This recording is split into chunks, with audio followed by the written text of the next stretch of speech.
दलित समाज रोटी नहीं खा रहा, दलित समाज को आगे लगा के रोटी खा रहे हैं लोग। दलित समाज तो वही का वही है, झाड़ू आज भी उन्हीं के हाथ में वही कर रहे हैं।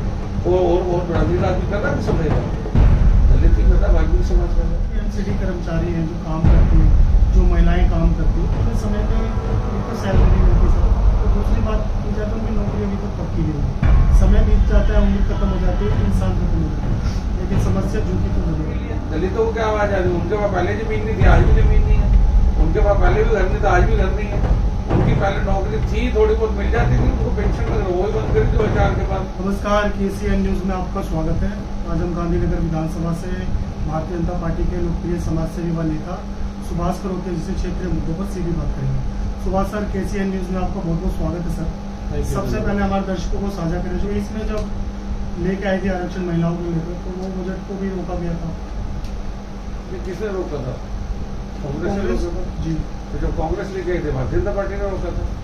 वो कहते 548 सीटें हैं लोकसभा की, तो उसको 548 सीटों में से दे दो। तब इन्होंने कहा 800 कुछ सीटें बढ़ा दो, फिर दे दो।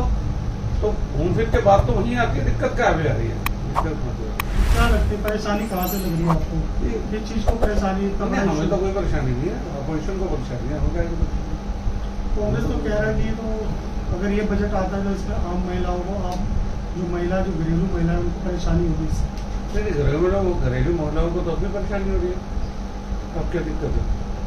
परेशानी अभी भी 200 कुछ सीटों को बैठी अंदर, अब ज्यादा बैठ जाएंगी जाके, ज्यादा फैसिलिटी मिल जाएगी औरतों को। लोकसभा की कितनी 800 कुछ सीटें बढ़ाने के लिए बात कर रहे हैं ना, 548 सीटें टोटल लोकसभा में। तो 800 कुछ हो जाएंगी तो उसमें 278 के करीब महिला को मिल जाएंगी। तो क्या दिक्कत क्या महिला को देने के लिए, क्या दिक्कत है? तो सरकार जो आरक्षण की बात करिए बिल्कुल ठीक है सर, ये पास होना चाहिए। ये होना चाहिए, क्यों नहीं होना चाहिए? और कोई भी आपको दिक्कत आती है कहीं पे बैठ के अपोजिशन से बैठ के निपटा के हम लोग बात करने के लिए तैयार करें, बैठ के अपोजिशन बात करें। नहीं दिक्कत आ रही है उसको छोटा आउट करो, तो गिरना नहीं चाहिए था। वहीं सर गांधीनगर की बात कर लेते हैं। गांधीनगर में कपड़ों का बहुत बड़ा बाजार है सर। यहाँ पे मैं देख रहा हूँ सबसे बड़ी जो समस्या है यहाँ पे सर, वो शौचालय की बनी होती है सर। बड़े बड़े लोग आते हैं वहाँ, कहीं ना कहीं ये परेशानी होती है उनको। इसको लेकर जो मार्केट एसोसिएशन है उनसे भी मैंने बात की थी, लेकिन सलाह और नतीजा अभी तक निकला नहीं सर। एक्चुअली में यहाँ पे इस मार्केट के अंदर कोई भी एमएलए होता है, एमपी होता है, जो भी होता है, मार्केट की तरफ किसी का भी ध्यान नहीं है। यहाँ से करोड़ों रुपए का राजस्व इकट्ठा होता है हर महीने, हर साल। जैसे जीएसटी होता है, होता नहीं होता करोड़ों रुपए का राजस्व, तो उसकी फैसिलिटी नहीं है इतनी। अब यहाँ पे कोई कहते पार्क थे, यहाँ पे गांधीनगर में एक भी पार्क दिखाओ, लेआउट प्लान ले आओ, एमसीडी का उठा के उसमें दुनिया भर के पार्क है, यहाँ एक भी पार्क नहीं, सब मार्केट बनी हुई है। तो ये जितना भी पहला भू माफिया था, जो भी था सामने, पॉलिटिकल लोग के साथ मिलकर उन्होंने गलत हरकत करके सारा पार्क पे कब्जा किया, उन्होंने सब कुछ किया। तो कहीं ना कहीं जो क्षेत्र के प्रतिनिधि है सर यहाँ पे, वो कहीं ना कहीं क्यों चुप है, क्यों मौन है सर? प्रतिनिधि भारतीय जनता पार्टी पहले कांग्रेस के एमएलए 9 साल वो रहे नहीं एमएलए लवली जी हमारे। उसके बाद अब दोबारा 10 साल बीच में 9 साल 10 साल वो थे, आम आदमी पार्टी थी 10 साल, फिर 5 साल भारतीय जनता पार्टी के एक एमएलए थे, उनको ना के बराबर थे उन्होंने। कभी अब जाके देखे जो काम हो रहा है 10 साल बाद सड़कें बन रही, गलियाँ बन रही, जैसे लवली जी की वजह से तो बन रही है। जो भी विकास हमें देखने को मिल रहा है क्षेत्र में, कहीं ना कहीं लवली जी का ही माध्यम द्वारा अंडरस्टूड है, उसे देख लो आप, सबसे पब्लिक से पता करते हैं। हाँ, सारा का सारा बजट लेके आए हैं, वो सारा बजट करके सारी गलियाँ नालियाँ मोहल्ले सब बन रहे। जाके देखो जो 20-20 साल से ड्यूटी उनकी थी बन रही है ना। तो इसमें फैसिलिटी किसको मिल रही है? पब्लिक को, आम आदमी को मिलनी चाहिए सब। बिल्कुल सर, जिस तरह आप इंटरव्यू में कह रहे होंगे, सारी सुविधाएं जो हो रही है कहीं ना कहीं लवली जी के माध्यम से किया जा रहा है, लेकिन जो छोटी छोटी समस्याएं सर, उनकी समस्याओं का समाधान कब होगा? जैसे रेहड़ी पटरी वाले हो गए, शौचालय हो गया, इस तरह की जो व्यवस्था है वो आज भी ना के बराबर है। नहीं, शौचालय एक अलग समस्या है और रेहड़ी पटरी एक अलग समस्या है। रेहड़ी पटरी तो यहाँ पे सिस्टम है, जो गांव से आता है 500-1000 रुपए की रेहड़ी खरीदता है, लाके झामुड़ी लगा के पूरी, उस पर लिखता जी गुप्ता जी छोले वाले, राठौर साहब पूरी वाले। वैसा क्या इलाज, इसका कोई इलाज नहीं। एमसीडी बिल्कुल देख ही नहीं है कि क्या हो रहा है। चाहे मेरी पार्टी की हो चाहे किसी की भी हो, देखना चाहिए ना कि वर्किंग तो करनी चाहिए ना। कह रहे हैं सर कि रेहड़ी पटरी वालों को कोई भी आए उसको ऊपर ना मिले, ऐसी लगा दी, बिना लाइसेंस के खड़े हो जाए गली मोहल्ले में। तो कहीं ना कहीं सर प्रशासन ही मिली। ये प्रशासन क्या करे, कितना संभाल लेगा प्रशासन? कौन सा 140 करोड़ की आबादी है दिल्ली, जो आता है उठा के थैला लेके दिल्ली भाग जाता है। तो यहाँ पे वर्किंग तो चाहिए, काम तो चाहिए ना। अब आधी दिल्ली खाली हो रही, गैस सिलेंडर नहीं मिल रहा। तो पहले लोग मैंने देखा, तो मैं यहाँ पैदा हूँ दिल्ली में, कोरोना में देखा आधी दिल्ली खाली होगी सारी जगह। तो वहाँ तो यहाँ तो वर्किंग करने आते हैं लोग, काम करने आते हैं। यहाँ पे कमाया और गाँव भेज दिया, कमाया और गाँव भेज दिया।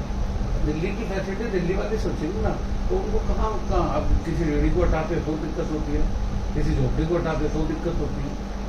अपोजिशन शोर मचाते ये गलत कर रहे हैं। तो दिल्ली का हालत तो देख लो क्या होगी। अब 88 में, 85 में, 90 में दिल्ली की क्या स्थिति थी, आज दिल्ली की क्या स्थिति है। हम छोटे छोटे थे तो पूरी खाली रोड पड़े होते थे, घूमते फिरते थे इधर से। आज दिल्ली की स्थिति है कि गली गली जगह जगह पूरा खाली रोड है। लेकिन कहीं ना कहीं सरकार तो सर भारतीय जनता पार्टी की ये है। कितने साल हुआ है वो? एक आदमी 40-45 साल 50 साल आज की है, क्या हम ही थे उसमें, लेकिन अब आए हुए कितने साल हो गए। एकदम तो गंदी सफाई नहीं होती ना, धीरे धीरे सफाई होती है। जैसे आप कह रहे हो सर कि पूरा भारत दिल्ली की तरफ कूच करता है रोजगार के लिए, भारत नहीं पूरा ऑल ओवर वर्ल्ड, पूरा दुनिया ही कर रही है। हाँ। तो कहीं ना कहीं उनको रोजगार उपलब्ध नहीं हो पा रहा सर अब उनके क्षेत्र में। वहाँ की ये तो सरकार, वहाँ की सरकारों को चाहिए ना। अगर कलकत्ता नहीं हो रहा तो ममता बनर्जी नहीं, अगर बिहार में नहीं हो रहा, नीतीश कुमार ने क्या किया, जब से चीफ मिनिस्टर बने बैठे बिहार के अंदर कोई कम है वहाँ पे, खनिज पदार्थ करते हैं कम है वहाँ पे। बताइए कौन वहाँ पे है, लोहा वहाँ पे सब चीज़ें। तो जिस स्टेट को ठीक नहीं चला पाएंगे तो इसमें किसकी गलती है? इसमें अब तो सर अब तो सम्राट स्टेट गवर्नमेंट की है। तो सम्राट चौधरी जी को भी देख लेंगे, हमारी आइए तो देख लें, कर लेंगे साथ। उससे पहले तो नहीं थे ना बीजेपी सरकार में। वही सर दिल्ली की बात करें तो दिल्ली में मैंने देखा सर होली के दिन और आपके भीमराव अम्बेडकर जी की जयंती के उपलक्ष्य पे मैंने दिल्ली में पहली बार देखा कि वाइन शॉप पूरी तरह से खुली हुई थी। क्या कारण है, दिल्ली सरकार को कहाँ पैसों की कमी पड़ जाती है कि इतने बड़े बड़े महान फेस्टिवल पे भी वाइन शॉप को खोल दिया जाता है? कहीं ना कहीं आपकी सरकार फेलियर साबित हो रही है सर। ये तो आम आदमी की जो सरकार थी वो कामयाब थी। वाइन शॉप तो नहीं खुल रहा। वाइन शॉप अगर एक बार खोल दी, गलती से खोल दी होगी, मैंने देखी नहीं वैसे, लेकिन अगर खोल भी दिया है तो पहले उन्होंने एक की जगह 2 दुकान खोल रखी थी, तो वो ठीक था शासन। ठीक तो कुछ भी नहीं है। आप पहले बताइए ना, पहले एक ठेका था, 2 ठेके खोल दिए थे, ठीक था। वो गलत था।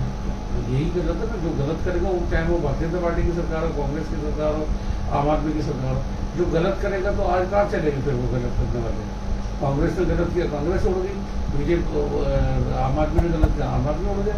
हम गलत करेंगे, हम उड़ जाएंगे, उसमें क्या दिक्कत? कहने की गलत करेंगे, लेकिन ये गलत हुआ है।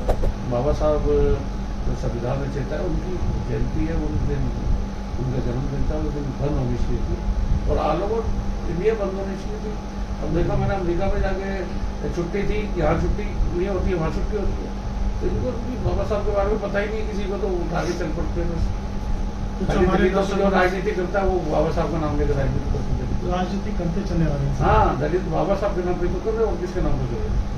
कौन कर रहा है? चाहे वो कांग्रेस की दलित राजनीति हो, चाहे भारतीय जनता पार्टी की दलित राजनीति हो, चाहे आम आदमी पार्टी की, बाबा साहब को आगे लगा के राजनीति कर रही है, तो उनके नाम की रोटियां खा रहे हैं।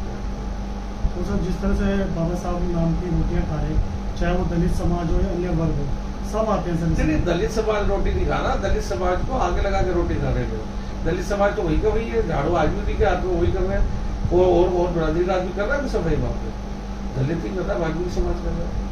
बिल्कुल सर, आज भी एनसीडी कर्मचारी हैं जो काम करती है, जो महिलाएं काम करती है, उन्हें समय पे एक तो सैलरी नहीं मिलती सर, तो दूसरी बात की जाए तो उनकी नौकरी अभी तक पक्की नहीं हुई। समय बीत जाता है, उम्र खत्म हो जाती है, इंसान खत्म हो जाता है, लेकिन समस्या जूती क्यों बनी रहती है? ये तो सभी सरकारों को मिलकर सोचनी चाहिए, तो खाली भारतीय जनता पार्टी या कांग्रेस या आम आदमी सोचे। कांग्रेस का राज में फिर भी सैलरी टाइम से मिलती है, ये मत सोचता है कि उनकी पढ़ाई करोगे टाइम करो, लेकिन जो सच है वो सच है ना जी, चाहे वो कोई हो। तो सच तो यही है कि कांग्रेस का राज में ठीक था, पक्के भी होते थे। अब जब से ये आम आदमी सरकार आई, बिल्कुल बंद हो गया पक्का होना, सैलरी मिलना। सैलरी में देखा आपने पीछे क्या लफड़ा हो रहा है? कुछ भी मिल ही नहीं रहा सर। मिली नहीं, जैसे 4-5 महीने बेचारे सफाई कर्मचारी धक्के खा रहे, उधार मांग के रोटी खा रहे। जो सरकार आई उन्होंने दलितों के बारे में नाम लेके नेतागिरी करते हैं, दलितों का काम कोई नहीं करता है, दलितों का कोई काम नहीं करते। आज़ादी से लेकर अब तक की बात की जाए, आज़ादी मिली होगी जिनकी प्रॉपर्टियां करोड़ों रुपए की होगी, जिनका एक्वायर करके जमीनें करोड़ों रुपए की होगी, उनको आज़ादी मिली है। दलितों को क्या आज़ादी? उनके पास पहले जमीन नहीं थी, आज भी जमीन नहीं है। उनके पास पहले भी घर नहीं था, आज भी घर नहीं है। उनकी पहले नौकरी थी, थोड़ी बहुत मिल जाती थी, उनको पेंशन वगैरह वही बंद करी 2004 के बाद, चाहे किसी भी सरकार ने बंद की हो। दलितों का तो वही हाल है जो पहले था, आज भी वही है। सरकार वैसे बहुत बड़े बड़े वादे करती है सब दलितों को लेकर कि दलितों को सुधारा जाएगा, उनकी शिक्षा पे विशेष ध्यान दिया जाएगा। तो ये सिर्फ सर वार्तालाप की बात ही रहती है कि नेचुरल जमीन स्तर पे कुछ ऐसा काम होता है सर? ये कुछ नहीं होता, कुछ नहीं होता जमीन स्तर पे। और ये आरक्षण जो बोलते रहते हैं, ये आरक्षण करके वो डिवाइड कर रखा है। आरक्षण नहीं मिलेगा, नाम तो सुभाष चंद्र होगा ना मेरा, मैं पीछे वाल्मीकि नहीं लिखूंगा तो क्या हो जाएगा, ठीक रहेगा ना, कम से कम नौकरी तो मिल जाएगी। 15% जो जनरल कास्ट है वो नौकरी कर रही है, 15% की 15%, जो 85% दलितों के लड़के हैं वो खाली हुए आज भी। तो कौन सी आज़ादी मिल गई और कौन सा आरक्षण दे दिया? मैं तो आरक्षण के खुद खिलाफ हूँ, आरक्षण बंद कर दो, बराबर का हक दे दो सबको, क्यों नहीं दे रहे आप? आरक्षण का नाम लेके आप एक तरफ एक कास्ट को अपर क्लास को उठाए जा रहे हैं, तो आप दोनों उनको आरक्षण मत दो, खत्म कर दो आरक्षण। आप भी 15 लड़के तुम्हारे, 15 इनके, 15 इनके, 25 इनके, 25, टोटल 50 आदमी को भर्ती करो ना, ऐसे करो ना। शिक्षा को लेकर करें जिनके शिक्षा तो जो हम जैसे लोग बच्चों को पढ़ा लेते हैं, मेहनत करके दिन रात जाग के हम बच्चों को पढ़ा लेते हैं, हमारे बच्चे जो पढ़ जाता है, मेरा बेटा एडवोकेट है, ठीक है, तो बच्चे पढ़ जाते हैं तो अपनी तरफ से पढ़ रहे हैं ना, गवर्नमेंट का कहाँ आते हैं इसमें पढ़ाने में, हमने फीस भरी है। अब मैंने अभी किसी भी बच्चे को कोटे से नहीं पढ़ाया हमने, तो मेरे और भाइयों के बच्चे हैं, चाचा ताओं के बच्चे, कोई कोटे से नहीं पढ़ रहा सर। हम पढ़ाते नहीं कोटे से। आप लोग तो सक्षम हो सर। सक्षम कैसे हो गए? पैदाइशी सक्षम में क्या? बिल्कुल सर। हमारे माँ बाप भी सफाई कर्मचारी थे, सक्षम कैसे हो गए? हमने अपना पेट काट के अपना कुछ करके अपने बच्चों को पढ़ाया ना, ये बाबा साहब की बात मानी ना, तो आज सक्सेस हुए थोड़े से। लेकिन फिर भी इतना पढ़ाने के बाद भी ना उन्हें नौकरियां मिल रही है, ना उन्हें कोई जगह मिल रही है, ना कुछ नहीं मिल रहा। बेकार है आरक्षण को तो खत्म होना चाहिए। मैं कहता हूँ, आप मानते कि आरक्षण खत्म होना चाहिए? बिल्कुल मैं कह रहा हूँ, आरक्षण का बराबर का दर्जा होना चाहिए सबको, चालाकी नहीं होनी चाहिए, हेरा फेरी नहीं होनी चाहिए जैसे अब हो रही है। तुम आरक्षण दे दिया, ये आरक्षण के नाम पे दिया क्या तुमने? कुछ भी नहीं। कौन सा बच्चा आरक्षण से नौकरी कर रहा है बताओ आप मेरे को? पहले तो कुछ लोगों को मिल भी जाएगा, अब तो वो भी नहीं मिल रही, वो भी नहीं मिल रहा। तो फिर काहे का आरक्षण है? आरक्षण खत्म कर दो ना जी।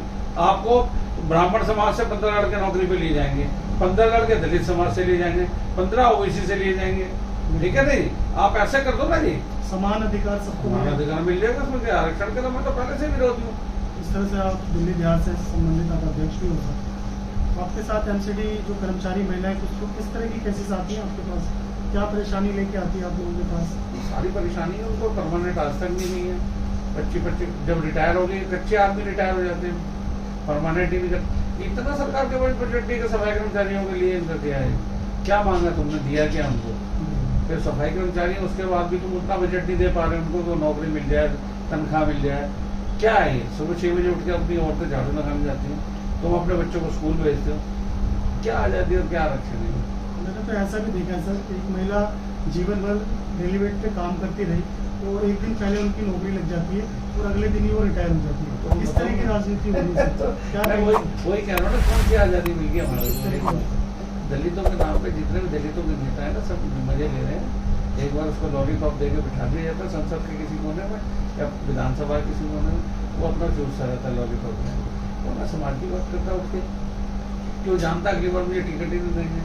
दलित बहुत ज्यादा टिकट चाह रहे हैं, परिसीमन अपने तरीके से करते हैं, देखते हैं जहाँ पे मुसलमान और दलित है उसको डिवाइड कर देते हैं बीच में से, तो अपर क्लास की सीट अपने आप बन जाएगी। वो दलितों को बांटना है ना इन्होंने, दलितों अब मुसलमानों को बांटना शुरू कर दिया इन्होंने। जहाँ मुसलमान ज्यादा बीच में से लाइन खींच देते हैं, गांधीनगर इसी नमपुर है, जबकि होता गांधीनगर में ही है। मैं तो वहाँ यहीं का महिला कॉलोनी का एक एग्जाम्पल देता हूँ। एक बीच का हिस्सा रविदास मंदिर वाला रोड काट के बीच में ऐसे चांदपोली से ऐसे दे रखा है, बीच का डब्बा बना रखा है, क्योंकि अगर वो सीट इधर हो जाती है गांधीनगर तो सुरक्षित सीट हो जाएगी वो, तो वो नहीं करते ना। परिसीमन में कौन बैठता दलित? किसी को बैठाते है समझदार आदमी को? बैठेगा तो उनका गुर्गा बैठेगा, जैसे वो कहेंगे यहाँ साइन कर दिए। हमारे जैसे को बैठा परिसीमन में, बताता हूँ परिसीमन कैसे होता है। लड़ाई तो परिसीमन की हो रही है, लोकसभा में परिसीमन की वजह से तो बिल गिर गया, क्या हुआ ये?